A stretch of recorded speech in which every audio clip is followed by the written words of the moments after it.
নমস্কার বন্ধুরা, আমার রান্নাঘরে আপনাদের সবাইকে স্বাগত। আজ আমার রান্নাঘরে বানানো হচ্ছে বাঙালির সবথেকে প্রিয় খাবার, সেটা হলো লুচি আর কুমড়োর তরকারি। এই রান্নাটার সাথে প্রত্যেকটা বাঙালির ভীষণ পরিচিত। বিশেষ করে আমরা পুজো পার্বণের দিনে এটা করেই থাকি, আর এমনি দিনে তো হয়ই হয়।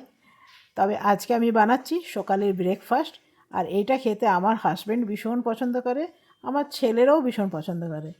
প্রথমে আমি কুমড়োটা ছোটো ছোটো টুকরো করে নেবো। এটা খুব একটা পাকাও নয়, আবার খুব একটা কাঁচাও নয়, এটা মিডিয়াম আর কি। সেই জন্য আমি ছালটা ছুলবো না। ছালটা যদি ছুলে দেওয়া হয় আমার মনে হয় পুরো গলে যেতে পারে। তো সেই জন্য ছাল শুধুই দিলাম, যাতে গলে না যায়। একদম ছোট ছোট টুকরো করে নেব। আর এইখানে আমি কোনো রকম আলু দেবো না, বিনা আলুরই রান্না করব। আপনাদের যদি আলু পছন্দ লাগে তো আপনারা অবশ্যই দিতে পারেন, কিন্তু আমি আলু এখানে দেব না। এখানে খুব জল দিয়ে ভালো করে একটু ধুয়ে নেব। কি সুন্দর দেখতে লাগছে দেখুন, দারুণ। কুমড়োর মিষ্টিও খুব ভালো হয় জানেন, কুমড়োর পরোটা ভালো হয়। এখানে কড়াইয়ের মধ্যে দিয়ে দেবো তেল। আর কালকে কিছুটা আমি মশলা করে রেখেছিলাম, শুকনো খোলায় ভেজে ধনে জিরে শুকনো লঙ্কা মৌরি ওটা করেছিলাম। তো সেটাই আমার কিছুটা রয়ে গেছে, তো সেই জন্য আজকে আর করলাম না। এখানে দিয়ে দেবো নুন হলুদ, এখানে কোনো রকম মশলা যাবে না। ওই একটা শুকনো লঙ্কা দিয়েছি, ওর মধ্যেই হবে। আর দেবো চিলি ফ্লেক্স, সেটা পরে দেবো। নুন হলুদ দিয়ে ভালো করে এটা ভাজা হোক, ততক্ষণ আমি লুচির জন্যে আটাটা একটু মেখে নিই।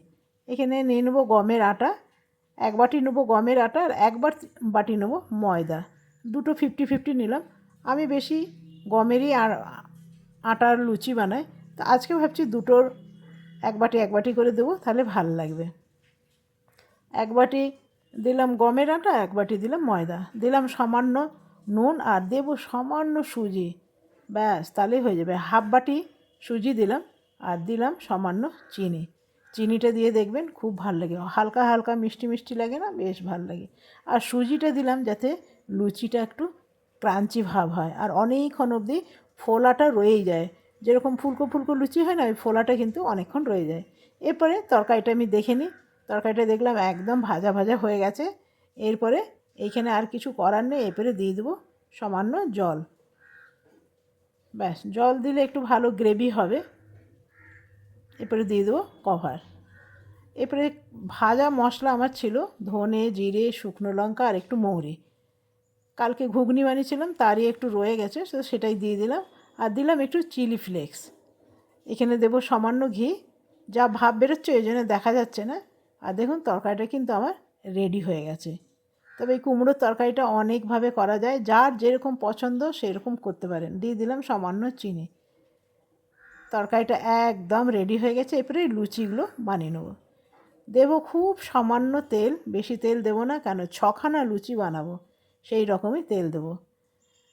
কেন সকালের ব্রেকফাস্ট তো তো বেশি হেভি করব না, 2-3টে খেলেই যথেষ্ট। তবে অনেক দিন বাদে এটা লুচি বানাচ্ছি।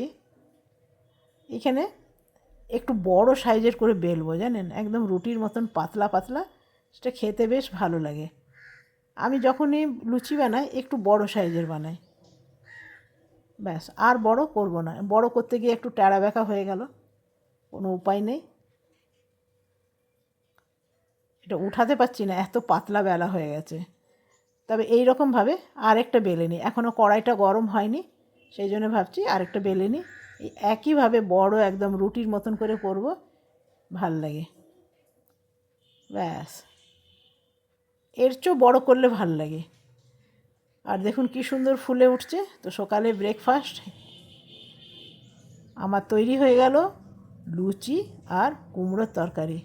কার কার পছন্দ আমাকে অবশ্যই জানাবেন, আর আমার ভিডিওটা কে কোথা থেকে দেখছেন সেটা জানালে আমি খুবই খুশি হব। তো আরেকটা এইভাবেই দিয়ে দিই।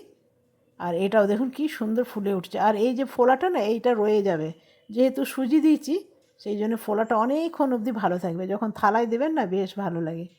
এখানে নিয়ে নিলাম লুচি, আর নিয়ে নিলাম কুমড়োর তরকারি।